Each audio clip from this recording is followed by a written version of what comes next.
All right, so today we are going to talk about punctuation. The way I like to think of punctuation is in terms of clauses. We have independent clauses and dependent clauses. Can somebody define what an independent clause is? Sure. It's a sentence or thought that can stand on its own. Precisely.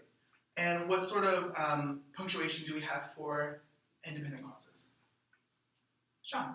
Periods. Periods, yes. Trevor? Exclamation point. Shaka? Question marks. Yes. All right. So here we have two independent thoughts brought together in the create a word-long sentence. Dangerous in Love is Beyonce's first solo album. She started out in Destiny's Child. So what can we do to fix this one? Alexandra? You can put a period after album. Yes. What other things can we do?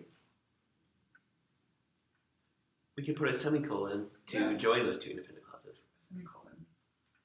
That's perfect. All right. So here we have the example from the book. Originally influenced by punk rock bands, the members of U2 believed that music proficiency was not necessarily required to be successful. There we have this introductory clause. Is it independent or dependent? Trevor? Dependent. Why? Because it can't stand on its own as an independent thought. Precisely. All right. So next we're going to talk about commas. And commas can be used for a variety of things. In this one, we're going to talk about unnecessary information you can just add in. Maybe spice up the sentence a little bit more. So B-Day, Beyonce's second studio album, is some of her best work. Where is the unnecessary information in the sentence? Beyonce's second studio album. Precisely. And what can we do? Where do we add the commas in order to make it appropriate? After B-Day and after album. Yes. Yes. Because you want to add it before as well as after so you know exactly where it reads. And in addition, you can take out that sort of information and it would read B-Day is some of your best work. Still makes sense. All right, so here we have a list. Twizzlers, Twix, Reese's, and Mike and Ike's are among my favorite kinds of candy. We need some commas here. Where can we put the commas? After Twizzlers, after Twix, and Yes. after Reese's. Yes. Mike and Ike's? No. Yes, you're right. The reason why I did Mike and Ike's is because an Oxford comma. So here's the Oxford comma. If we didn't have the Oxford comma, we would have Mike, and that's not a candy. So there we go. All right. You can also use a comma to just get rid of the word and you have a different sentence. So I love the hot and humid weather. How can we change this? We could get rid of and then put a comma after the word hot. Yes, and how would it read? I love the hot, humid weather. Make sense? Mm-hmm. Perfect. All right. So here we're going to be talking about dashes and colons, and there's also a comma. So who is the brave person that wants to take this one? All right. Michelle enjoys Beyonce's solo albums, Dangerously in Love, B-Day, I'm Sasha Fierce, 4, and Beyonce. They are all chart toppers. You can put a colon after albums, Yes, because because we use the list. yes, we're starting off the list. And then we put a comma in between each album title. So Dangerously in Love, Uh-huh. B-Day, Yes.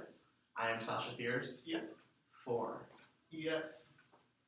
And then we can do a dash between Beyonce and they. Yes. Why would we want to do a dash there, though? It completes the list and it's an add-on to that the portion of the sentence. Yes, precisely. All right, so next we're going to talk about apostrophes. Apostrophes can show, actually, can somebody tell me what apostrophes can show?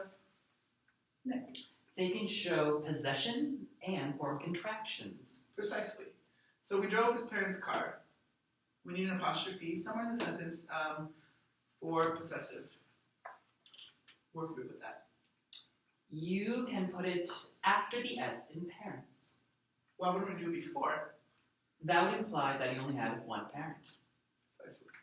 All right. Another thing you can do is for contractions, so they are there. You can decide whether or not a contraction is appropriate by reading it without the contraction. So they are all chart toppers. Still makes sense. All right. And here, from the book, U2's music often has social and political commentary as well as personal conflict that is sometimes criticized. So we need some commas here. Let's think back to this example where there was the unnecessary information. Sean. I think that as well as personal conflict is not necessary in the sentence. Precisely. So you would add, the comma before that and also after it. All right. Go rock stars. Yeah, that's everything I have for you. 5 minutes exactly. No way! Yes! Thank you! Oh! Hello? Oh! Yay! Let's do it again.